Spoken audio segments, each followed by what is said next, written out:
Fala, meu lindo, minha linda.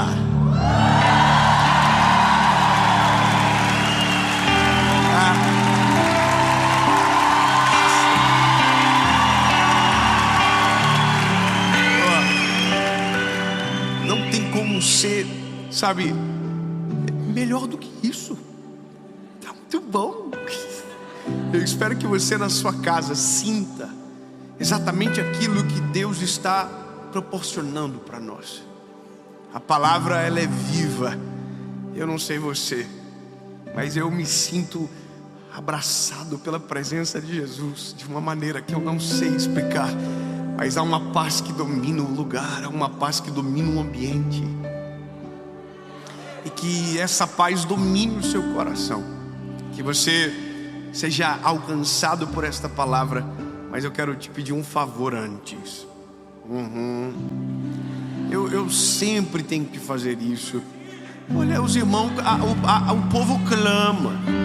Compartilha, curte o vídeo, comenta, manda para os amiguinhos. Eu fico tão feliz quando eu vejo o pessoal falando assim: olha, recebi no grupo da empresa. E isso evangeliza aquele povo sinistro. Manda no grupo da família, nem que seja como indireta, mas manda, porque assim a mensagem vai mais longe. E o nosso desejo é que alcance cada vez mais pessoas. Então, se inscreve, ativa o sininho e vamos para a mensagem.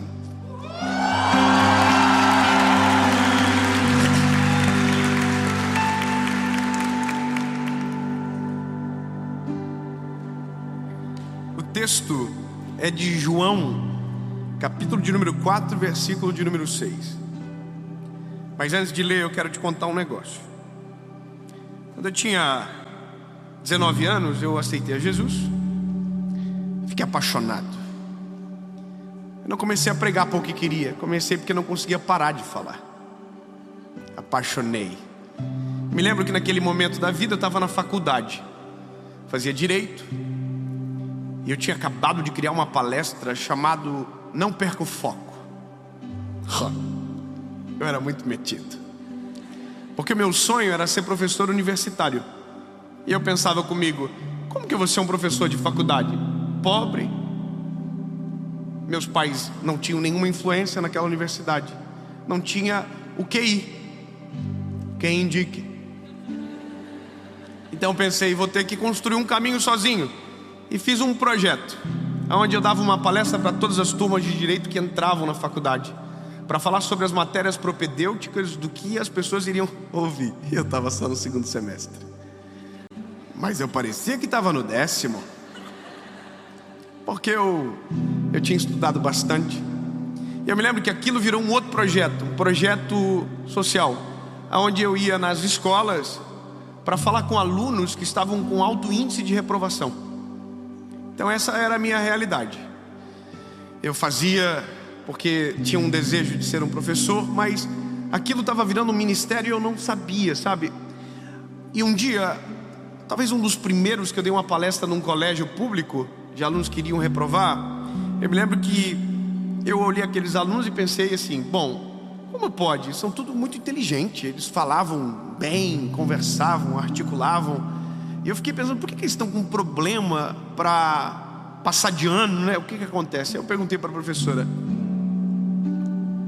eu posso conversar com eles no final, individualmente? Um minutinho, eu quero só fazer algumas perguntas. E a professora falou: pode fazer. Não é a minha área, eu não sou psicólogo, mas eu só queria conhecer mesmo. E eu perguntei: oi, tudo bem? Qual que é o teu nome? A pessoa falava. E aí as histórias eram todas muito parecidas. Todos que estavam ali, na maioria, estavam dentro de uma família desestruturada emocionalmente. Os pais separados, e aquilo era só reflexo, na verdade. Mas teve uma história que acabou com o meu coração. A menina falou: Dave, a minha mãe me rejeitou. Eu falei: sério? Como assim? Ela falou: a minha mãe um dia falou para mim nos meus olhos, dizendo que ela não queria que eu tivesse viva, e que ela não me amava.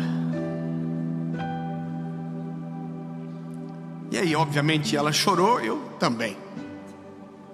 Abracei ela, mas sabia que aquele meu abraço não era suficiente, porque eu era só um garoto dando uma palestra, e o que faltava para ela era uma mãe porque a amava. Engraçado imaginar que tem alguém que tem coragem de chegar para uma criança e dizer: olha, eu não te amo. Eu não queria que você estivesse vivo. Para uma criança o impacto é muito maior, porque a palavra amar, o verbo amar, está sendo descoberto. Então ela aprendeu sobre o amor da maneira mais perversa que existe, porque quem deveria dar negou o amor a ela. E o resultado, ela era uma garota que tinha muitos problemas emocionais e que provavelmente iria reprovar. E sabe, a nossa perspectiva de amor, ela é muito filtrada pelas experiências que nós temos. Quando a gente fala de Jesus, e a minha missão é falar de Jesus, existe uma palavra que é meio que uníssona. Ele é Pai. Você já deve ter ouvido. Ele é Pai. Só que milhares de pessoas foram rejeitadas justamente por essa figura. Pela figura do Pai. Pela figura de quem deveria zelar pelo amor e amar. Então a conjectura de amor, ela é totalmente pervertida. Ela é nuviada. Então o sentimento de rejeição basicamente está enraizado no coração de muita gente. E as decisões são resultados de um sentimento errado. Eu vou deixar bem claro isso com a palavra. Escute. O texto é de João, capítulo de número 4. Você vai descobrir os efeitos que isso tem e talvez identificar que algumas coisas que você fazem tem a ver justamente com algo que está aqui dentro e que filtra a forma que você enxerga Jesus e o amor dele. Olha, João 4:6 diz o seguinte: estava ali a fonte de Jacó. Jesus, cansado do caminho, assentou-se junto da fonte. Era quase meio-dia. E veio uma mulher de Samaria tirar água e disse: Jesus, dá-me de beber. Jesus disse a ela: dá-me água de beber. Porque os seus discípulos tinham ido à cidade comprar comida. Ele estava sozinho. E disse, pois, a mulher samaritana: como eu, sendo samaritana, vou dar água para um judeu? Amém.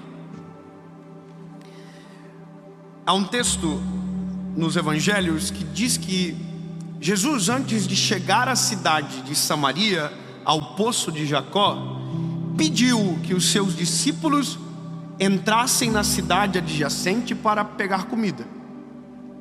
Ou seja, esse encontro com Jesus não foi um acaso. Esse encontro com Jesus foi planejado por Jesus. Ele sabia quem encontraria no poço. É muito maravilhoso imaginar. Jesus já sabia a história inteira. Já sabia quem estaria no poço. Só que os motivos do horário, dos efeitos dessa história, elas precisam ser, colocadas à luz. Porque uma mulher não iria no poço meio-dia se ela se sentisse normal. Ela está indo no horário mais quente do dia por um motivo. Ela não quer ser enxergada por ninguém. Ela não quer ser vista, ela não quer ser encontrada, porque na cabeça dela o valor dela não existe. Ela não sabe mais quanto ela vale. A vida que ela decidiu viver o fez entrar em relacionamentos que se perderam ao longo do tempo. E ela já estava no 5º marido, então estava tudo errado a vida dela, estava um caos. Então a Bíblia diz que ela está na hora mais quente do dia no poço, porque ela não está vivendo, ela está se escondendo. Ela não está querendo de verdade, matar a sede. Ela está fazendo o que dá. Não era um bom horário para aquilo, mas agora começa a melhor parte da história, porque a Bíblia diz que Jesus apareceu. Pronto. Se tem alguém que sabe o que acontece, você pode já dizer assim um sucinto: Glória a Deus. Então eu vou dizer de novo. A Bíblia diz que do nada Jesus apareceu.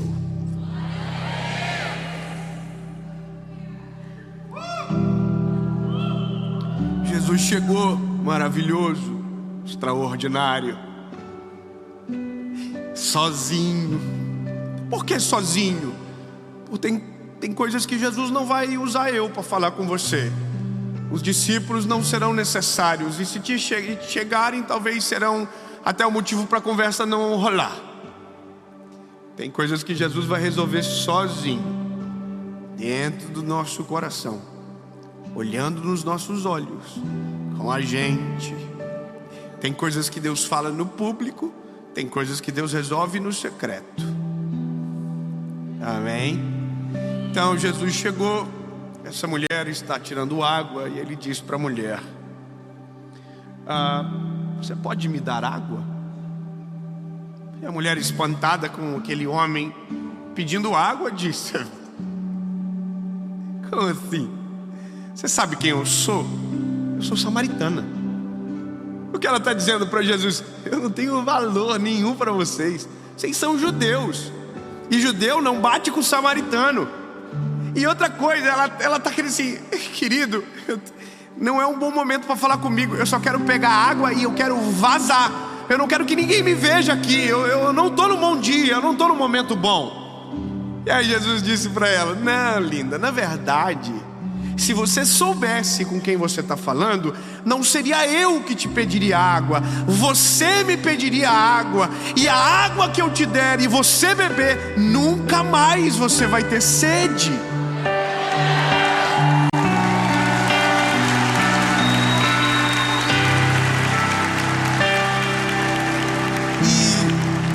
E isso é a história de nós. É a nossa história. Porque nós não sabemos do nosso valor até que Jesus aparece. Nós não sabemos quanto valemos até o dia que a gente conhece Jesus. Enquanto Jesus não entra, bebê, você tem uma percepção completamente equivocada do seu valor. E a gente só vive uma situação, uma sociedade tão doente, porque não se sabe o valor que você tem. Eu vou ser mais específico. Você conhece a expressão amor bandido? Amor bandido. Gente que se entrega a paixões que a ferem. Você já viu isso? Tem mulheres que apanham dos maridos, e elas vivem como se aquilo fosse comum. É como se a vida para ela é aquilo, e é o que ela merece, porque ela não sabe o valor que ela tem. Quem não sabe quanto vale, qualquer preço oferecido serve, qualquer proposta corrompe, qualquer sentimento nos rouba, qualquer acusação nos fere, qualquer, palavra de maldição nos atinge, porque não sabemos o nosso valor. Agora, quando sabemos o nosso valor, quanto valemos para aquele que nos comprou, aí, bebê, aí fica diferente. O barquinho muda de direção, porque quem sabe o preço que vale não se entrega em qualquer proposta. Sabe por que tem gente que se entrega aos vícios da vida? Porque não sabe quanto vale. Sabe por que tem gente que se entrega ao pecado de uma vez? Porque não sabe quanto vale. Não sabe quanto vale. Quanto você acha que você vale? Quanto vale a tua paz? Quanto vale você? Sério, de verdade, se fosse dar um preço, qual seria o seu preço? Se você estivesse numa prateleira, qual seria o preço seu? Você estaria nos produtos nobres, ou você estaria na promoção? Você estaria na prateleira do que ninguém pega?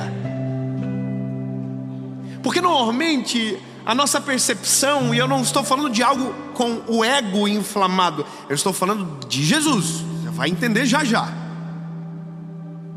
Mas entende, quando o apóstolo Paulo disse: porque fostes comprados por alto preço, Ele está dizendo o seguinte: talvez para você não valha nada, talvez para o outro seu valor é efêmero, mas para quem pagou, custou o filho. Agora, a questão é, a gente só percebe o valor quando olhamos para Jesus e o que Ele faz. A gente só percebe quando Ele entra na história. Então, me permita deixar Ele entrar na história. Me permita, porque é só isso que eu sei fazer na vida. Eu só consigo falar dele. Então, porque Ele entrou, e eu também não tinha muita noção de quanto valia, e vivia qualquer coisa, de qualquer maneira, de qualquer jeito, porque não sabia o preço. Não sabia.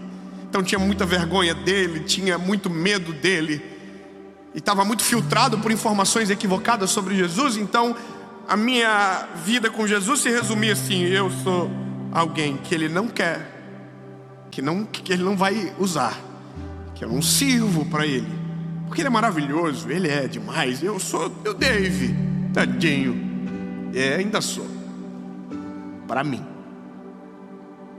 E aqui a gente olha na Bíblia e a gente identifica claramente em todos os personagens quem se sentia amado, o que vivia, quem não se sentia amado, como era a sua história. Quem ficar tentando o tempo inteiro provar, sabe, provocar, é carência, o nome disso é carência. Você conhece alguém carente? Sabe, a pessoa que fala assim: tu me ama. Você conhece alguém? É você? Qualquer coisa que acontece, porque Deus não me ama, porque é carência. Na palavra tem uma palavra que resume carência, é arrabab, vazio, falta alguma coisa. E aí tem uma história a mais para a gente fechar junto, que é o leproso. O leproso é a mesma coisa da mulher. Não queria estar onde estava, mas como a multidão passou, ele estava perto, aproveitou o ensejo. E a Bíblia diz que quando ele chega perto de Jesus e diz que precisa ser purificado, Jesus trata ele de maneira diferente do que a gente imagina. O leproso imaginou que seria excomungado, expulso, sabe, escorraçado, talvez até apedrejado pela condição que o tinha, porque a doença era contagiosa. Mas a Bíblia diz que Jesus não fez isso. A mulher do poço de Jacó pensou que seria humilhada por Jesus, escorraçada por ele. Jesus não fez isso. A mulher do fluxo de sangue pensou que ia ser humilhada, envergonhada. Sabe, Jesus não fez isso. Os cegos que estavam sendo calados pensou que Jesus os mandaria calar. Jesus não fez isso. E esse é o problema nosso, porque a gente olha para os que os outros fazem e pensamos que Deus faria da mesma maneira. Medimos o amor de Deus com as nossas experiências. Então, a partir de agora, quando alguém dizer que Deus é Pai, Ele não é o seu Pai terreno. Ele é muito maior, e o amor dele é incomparável. Ele não abandona, Ele não rejeita, Ele não exclui, Ele não trata diferente, Ele não tem filho preferido, Ele não trata um melhor do que o outro, Ele não ama um mais do que o outro. Ele é Pai, só que não é o Pai que a gente conhece. Ele é muito melhor. Ele é perfeito em amar, Ele é perfeito em cuidar, você entende? É muito maior.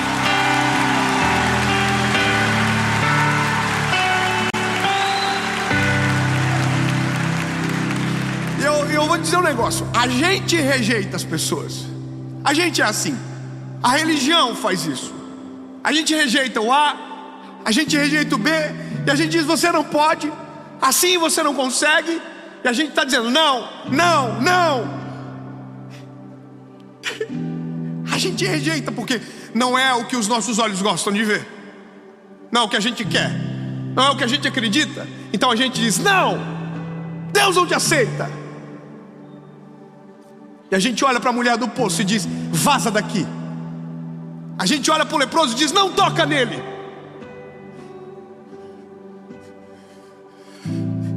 A gente olha para os cegos e diz: cala a boca. E aí Jesus diz: menina, se tu beber dessa água, tu nunca mais vai ter sede. Aí ele chega no leproso e não só cura, como toca o leproso e muda a perspectiva do leproso. Ele não só não manda calar os cegos, como cura os cegos. Tudo aquilo que o mundo rejeita, aquilo que a gente tem agonia, não há nada que Deus não possa fazer e resolver e mudar a história. Porque tem uma coisa: Jesus rejeita algo. Ele rejeita só uma coisa: pecado. Ele rejeita o pecado. Mas posso te falar, quando ele chega, a transformação é tão profunda que quem descobre o quanto vale não se torna mais escravo do pecado. Só que a gente só vai saber disso se deixar quem se sente assim chegar perto dele. E eu vou te dizer para você, talvez essa seja a minha missão na vida: falar para quem ninguém gostaria de falar, chegar aonde ninguém gostaria.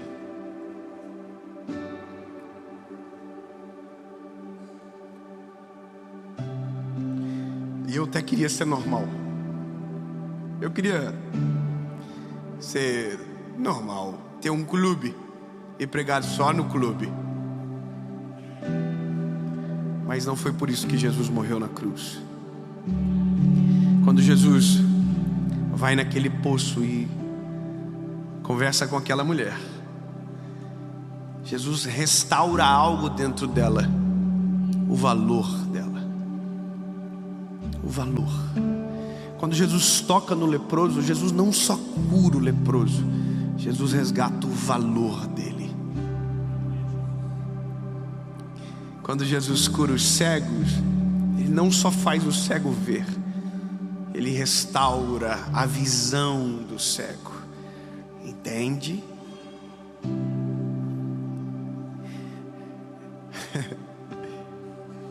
Aonde isso acaba? Acaba de uma forma simples. Todo o evangelho, toda a história de Jesus é um plano. Você sabia? O nome que a gente chama é o plano de salvação. O evangelho é o plano de Deus para salvar o homem. O que se já havia perdido, o que já estava condenado, que não havia mais esperança. O evangelho é um plano de Deus para salvar o homem. Salvar o homem do pecado, salvar o homem do inferno, salvar o homem de si próprio. Só que aí Deus tem uma brilhante ideia. Precisava-se de um penhor, precisava de um preço, precisava de algo que fosse tão poderoso que somente um preço tão alto poderia justificar um perdão tão grande, que somente um preço tão alto poderia deixar tão claro o tamanho do amor. E esse amor era justamente para que eu e você não fôssemos escravos, para que nós não nos sentíssemos rejeitados e esquecidos por Deus, para que a gente não se entregasse, mas para que olhássemos no espelho e disséssemos: não, você não é o que o mundo diz sobre você, você não é o que o mundo plantou dentro de você, você é o resultado da perfeição do Criador. Ele fez você com as suas mãos, com as próprias mãos o formou e com o sangue dele te salvou. É maior.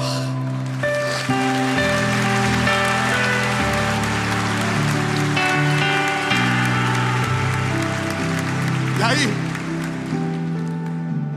precisava de um preço. Alguém teria que morrer, alguém teria que ser o penhor. E a Bíblia diz que Deus se fez carne, habitou no meio de nós. E um dos textos que eu amo é João, capítulo de número 3, versículo de número 16. Porque Deus amou o mundo de tal maneira que entregou o seu Filho na cruz do Calvário, para que morresse por mim e por você, para que todos aqueles que nele crerem não pereçam, mas tenham a vida eterna.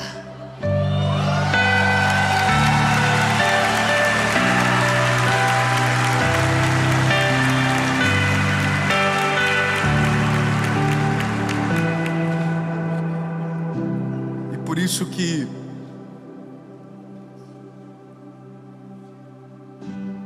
eu não consigo aceitar quem acredita que Jesus não pode mudar a história, ou que Jesus não pode chegar na história, porque se sente às vezes menos do que um e outro. Porque eu sei quem eu era, eu sei o que Jesus faz. E uma das coisas mais incríveis da vida é saber que o preço que Jesus pagou por mim não foi para eu viver aqui só.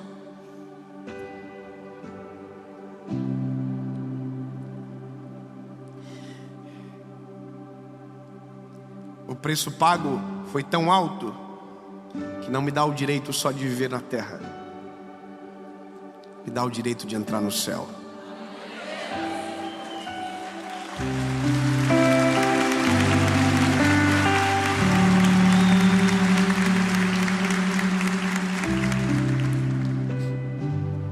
A mulher do poço saiu entrando pela cidade dizendo: eu conheci um homem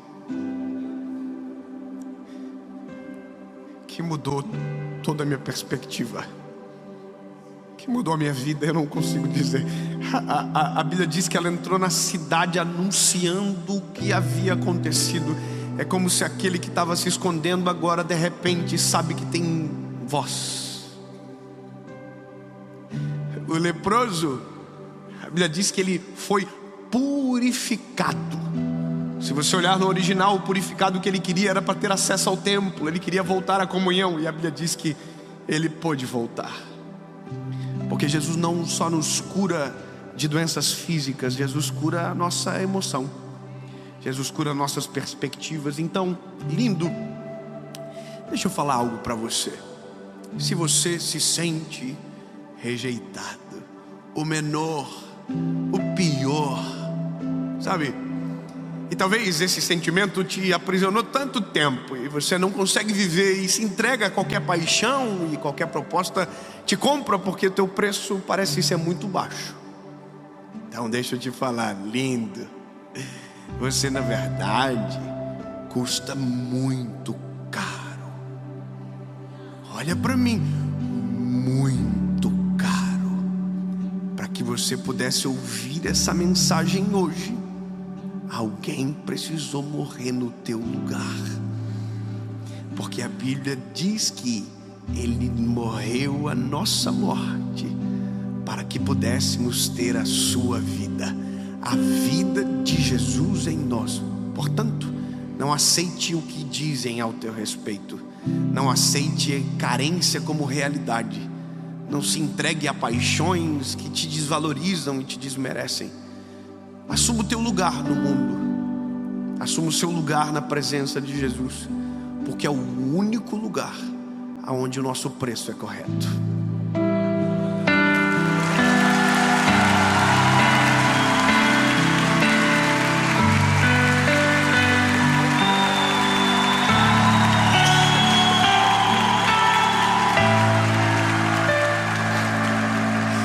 Ai, Jesus, é só contigo mesmo que a gente consegue se sentir amado dessa maneira. É só na tua presença que a nossa alma é curada, nossas emoções cicatrizam, e é só contigo, Jesus. Mas eu tenho noção de que pessoas precisam às vezes de curas mais profundas, precisam que o Senhor entre e intensifique algumas áreas da vida, porque algumas consequências às vezes já se impetraram e parece que agora o Senhor está chegando tarde. Mas o Senhor resgata o nosso preço, O Senhor nos faz lembrar quanto valemos, porque não fomos comprados por pouco valor. Sim, Jesus, teu sangue na cruz do Calvário foi por nós. É por isso, Jesus, que nós nos rendemos a Ti. E é por isso que nós precisamos tanto de Ti, porque aquilo que ninguém enxerga, o Senhor conseguiu ver em nós. Não havia nada em nós que o atraísse, Jesus, mas o Teu amor nos alcançou. E agora cremos que a Tua palavra é verdadeira, que quando o Senhor entra, as coisas velhas ficam para trás e tudo se faz novo. Em nome de Jesus.